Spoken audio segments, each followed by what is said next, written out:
इस वीडियो में आपको कराने वाली हूँ साइंस का पेपर सॉल्यूशन, जो कि क्लास 10 के लिए बहुत ज़्यादा इंपॉर्टेंट है। ये प्री बोर्ड एग्जामिनेशन आप देख सकते हैं लेटेस्ट है। यहाँ से डेफिनेटली आपको बोर्ड एग्जाम में क्वेश्चन मिलेंगे। कौन कौन से क्वेश्चन इंपॉर्टेंट है, कौन कौन से आपको पढ़ने हैं, पूरा आपको डिटेल में बताऊँगी बोर्ड एग्जाम के अकॉर्डिंग ही। तो वीडियो के अंदर जरूर रहना, यहाँ से आपको बहुत ज़्यादा हेल्प मिलेगी। डायरेक्टली क्वेश्चन आपको बोर्ड एग्जाम में मिलेंगे। ओके, मैंने हिंदी इंग्लिश का सॉल्यूशन प्रोवाइड करवा दिया है, प्लेलिस्ट बना दिया, वहाँ से आप कर लीजिएगा। इसका लिंक भी मैंने डिस्क्रिप्शन बॉक्स में शेयर कर दिया, तो आप देख लीजिएगा। तो चलिए फटाफट से देख लेते हैं। मैं इंग्लिश, साइंस, हिंदी सभी की पूरी तैयारी करवा चुकी, प्लेस पर जाके आप कर लीजिएगा। ये न्यूमेरिकल मैंने आपको कई बार बताया है। ओके, अभिसारी लेंस किसे कहते हैं? तो ये उत्तल लेंस को कहते हैं। ओके, अपसारी किसे कहते हैं? अवतल लेंस को कहते हैं। ओके, तो अभिसारी यानी उत्तल लेंस की बात हो रही है, तो आंसर प्लस में आएगा। आप माइनस ऐसे एलिमिनेट कर देंगे, ठीक है। अवतल यानी अपसारी होता तो माइनस में आंसर आता। तो फोकस दूरी मतलब एफ से लिखते हैं तो 20 हो जाएगा।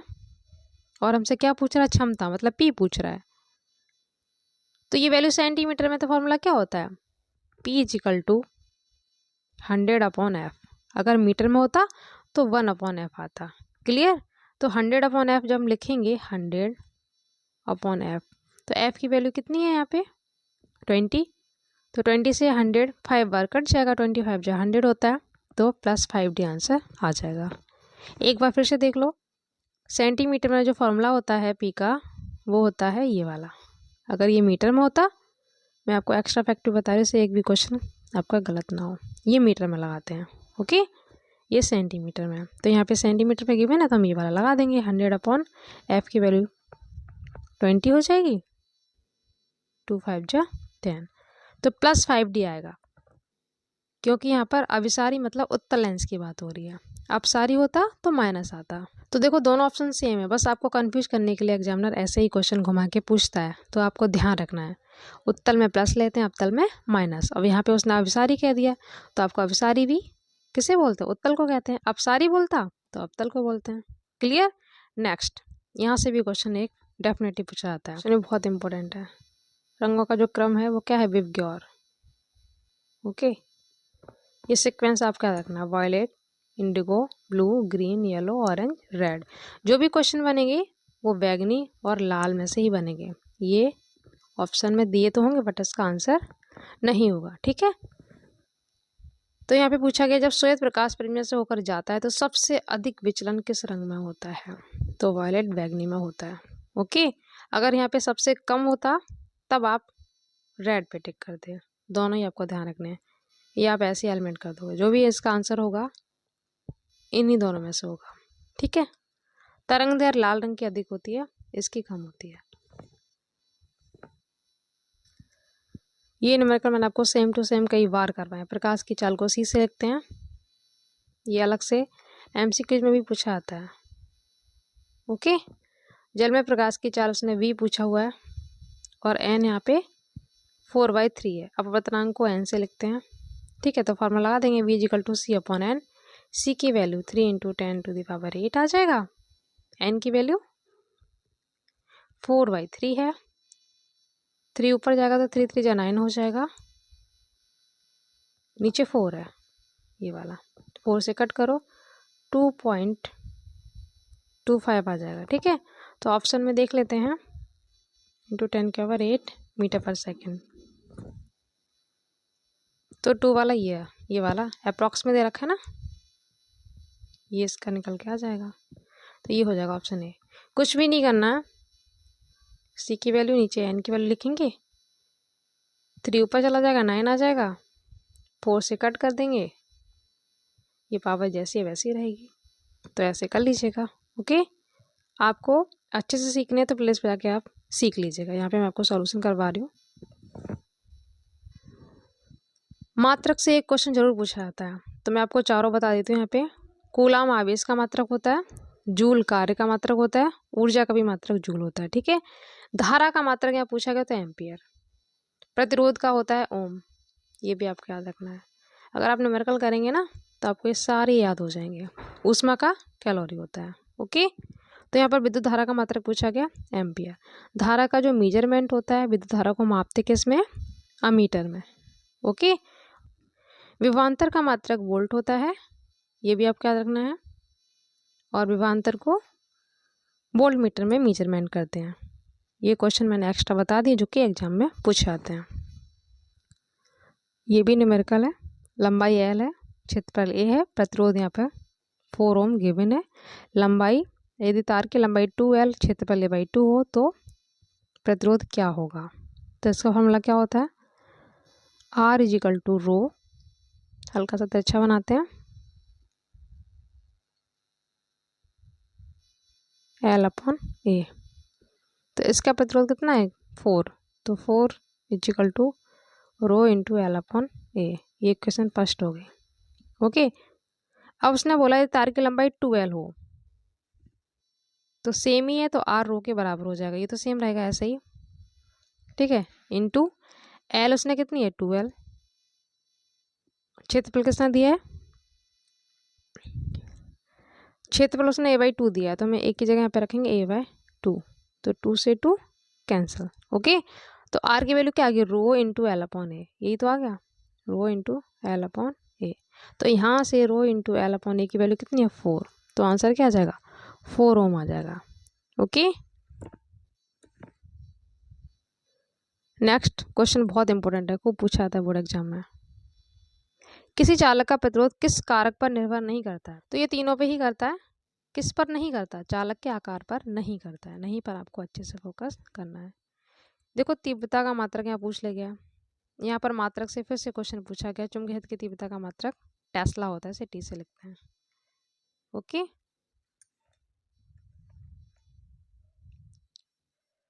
केमिस्ट्री के क्वेश्चन देख लेते हैं। रासायनिक अभिक्रिया में भाग लेने वाले पदार्थों को अभिकारक कहते हैं, ठीक है। बनने वाले पदार्थ को उत्पाद कहते हैं और भाग लेने वालों को अभिकारक कहते हैं। अम्लीय लवण कौन सा है? कई बार क्वेश्चन पूछा गया। जिसमें H आता है वही होता है अम्लीय लवण। तो इसमें आ गया ना, सोडियम बाई सल्फेट। अमलगम होते हैं मिश्र धातु। ओके, ये IUPAC से क्वेश्चन पूछा गया। एल्काइन का सूत्र है, तो एल्काइन का होता है CnH2n-2। ओके, ये एल्केन का होता है। आपको तीनों याद रखने हैं। ये एल्केन का है, ये एल्कीन का है और ये एल्काइन का है। एल्केन, एल्कीन, एल्काइन, तीनों याद रखने हैं, ठीक है। इसमें ऑप्शन थर्ड हो जाएगा। IUPAC मैंने बहुत अच्छे से करवा रखे चैनल पे, प्लीज़ कर लीजिएगा। इसमें 2 कार्बन है तो एथ हो गया। CHO एल्डिहाइड का ग्रुप है तो नल का साउंड होगा तो एथेनल, ये बन जाएगा इसका नाम। ओके, वायुयान में ईंधन के रूप में प्रयुक्त होता है तो एथिल अल्कोहल। इसका फॉर्मूला होता है C2H5 ethyl alcohol OH। IUPAC नाम इसका क्या हो जाएगा? एथेनॉल। IUPAC नाम सीख लीजिएगा, यहाँ से एक क्वेश्चन डेफिनेटली बोर्ड एग्जाम में आपको मिलेगा। इसमें ऑप्शन बी हो जाएगा पेप्सिन। एक क्वेश्चन और पूछा था, यकृत से कौन सा रस स्रावित होता है? तो यकृत से पित्त रस, ठीक है, स्रावित होता है। पचे भोजन का अवशोषण कहाँ होता है? तो ये छोटी आंत में यानी क्षुद्रांत में होता है। इसे छोटी आंत भी कहा जाता है, ध्यान रखना। संकटकालीन हार्मोन है तो ये है, तो इसका ऑप्शन ए हो जाएगा। पुरुषों में शुक्राणु बनते हैं, ऑप्शन ए हो जाएगा वृषण में।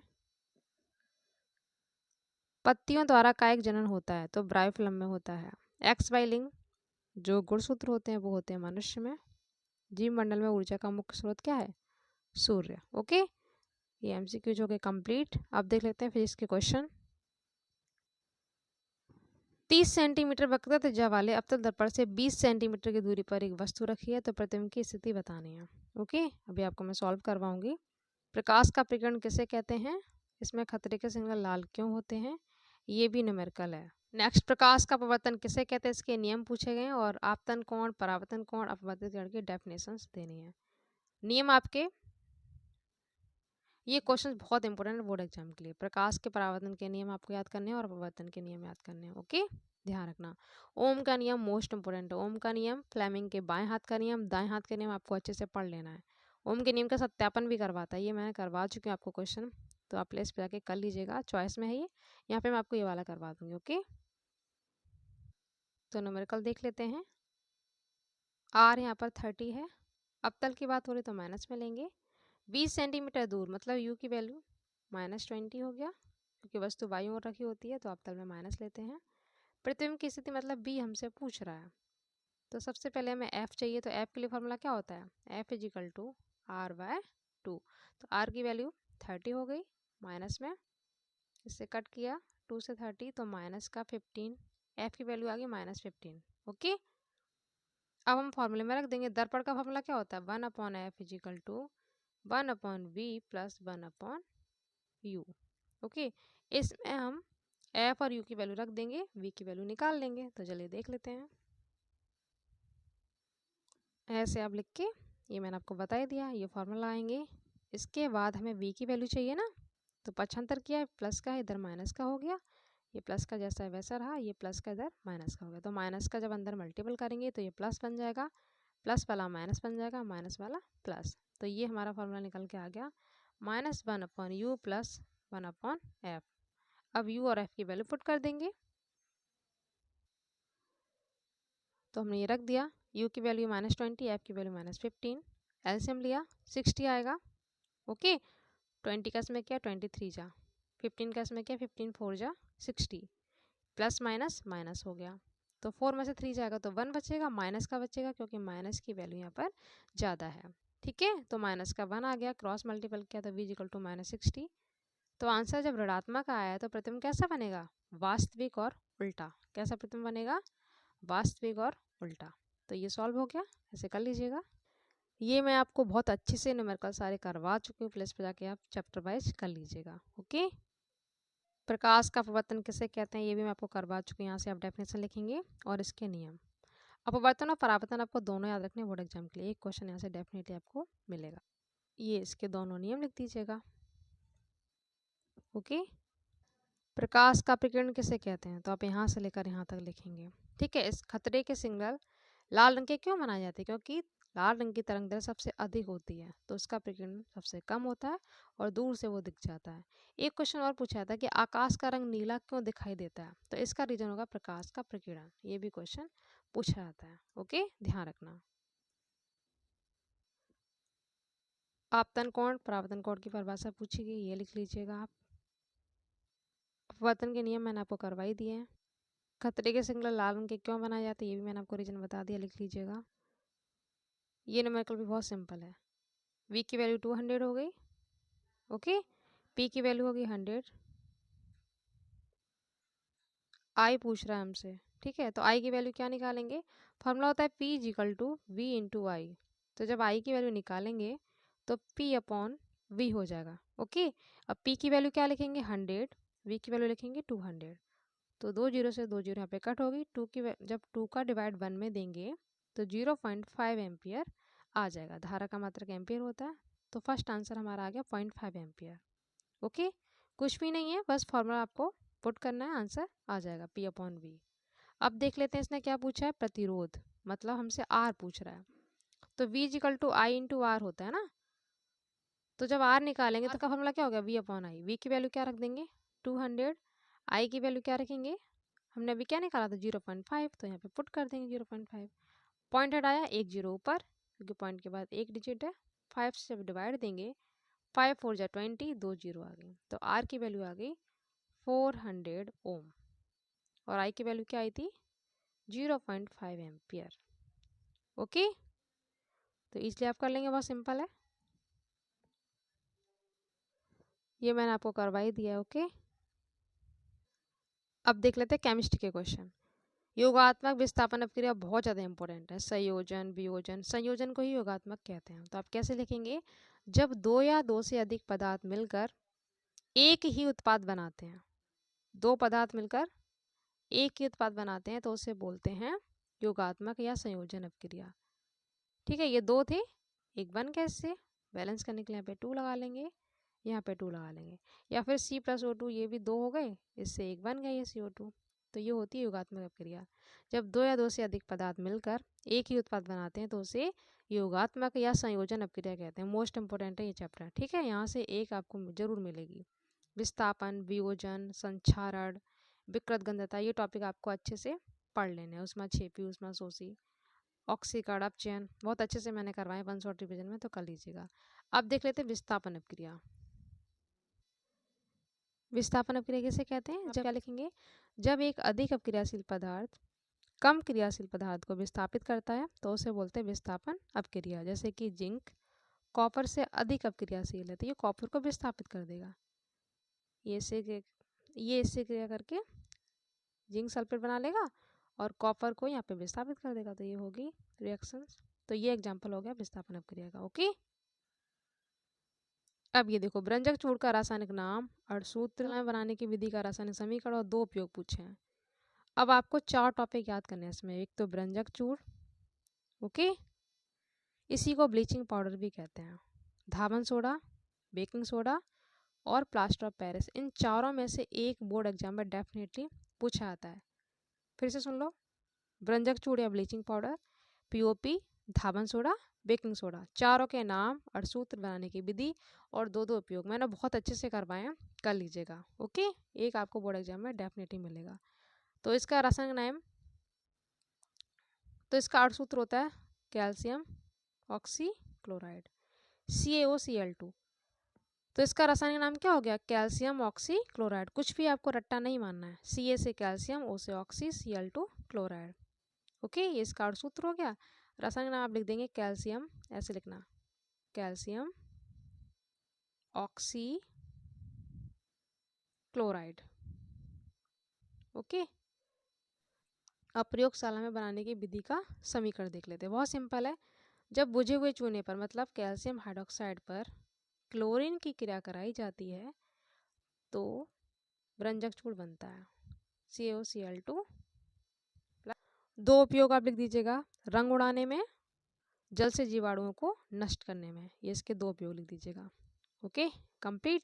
एथेनोइक अम्ल, एथेनोइक से आप कंफ्यूज मत होना, ये इसका आईपीसी नाम है। इसका फॉर्मूला होता है एसिडिक, इसका फॉर्मूला होता है CH3COOH। इसे एसिटिक अम्ल भी कहते हैं और ये इसका आईपीसी नाम है एथेनोइक अम्ल। तो दोनों नाम आपको याद रखने हैं, नॉर्मल भी जो सिंपल नेम है वो, यानी एसिटिक अम्ल आ जाए या एथेनोइक अम्ल आ जाए, बात एक ही है। इसकी बनाने की विधि और इसकी इन तीनों से रिएक्शंस दिखानी है। मोस्ट इंपोर्टेंट है, कई बार बोर्ड एग्जाम में पूछा गया। जितने स्टार लगाने हैं लगा लीजिएगा। ओके, तो सबसे पहले एसिटिक अम्ल बनाने की विधि देख लेते हैं। जब एथिल अल्कोहल मतलब C2H5OH का ऑक्सीकरण करते हैं, ठीक है, तब क्या बनता है, एसिटिक अम्ल बनता है CH3COOH प्लस H2O। यहाँ पे 2O आएगा, ठीक है, ब्रैकेट में कर लीजिएगा।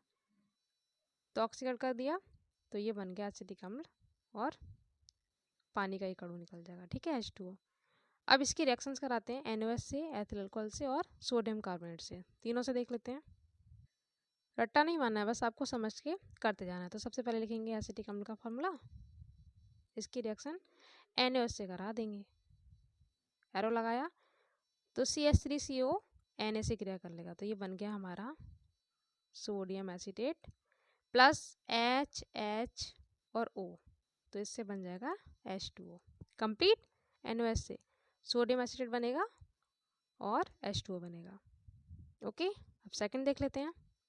फिर से लिखेंगे एसिटिक अम्ल CH3COOH, इसकी क्रिया C2H5OH से मतलब एथिल अल्कोहल से, एरो लगाएंगे तो इतना ये लिखेंगे, ये C2H5 आ जाएगा, CH3CO C2H5। तो ये बन गया एथिल एसीटेट। इसमें भी देखो HO बचा तो इसमें भी H2O निकल जाएगा। बहुत सिंपल है, कुछ भी नहीं है। इसमें बन जाएगा एथिल एसीटेट, इसमें बना था सोडियम एसीटेट। ओके, अब फिर से देख लेते हैं थर्ड, सोडियम कार्बोनेट से। फिर से लिखेंगे एसिटिक अम्ल सोडियम कार्बोनेट, इससे रिएक्शन कराएंगे तो क्या बनेगा CH3CONA। बैलेंस करने के लिए यहाँ पे 2 है तो यहाँ पे 2 लगा देंगे, यहाँ पे 2 लगा देंगे प्लस CO2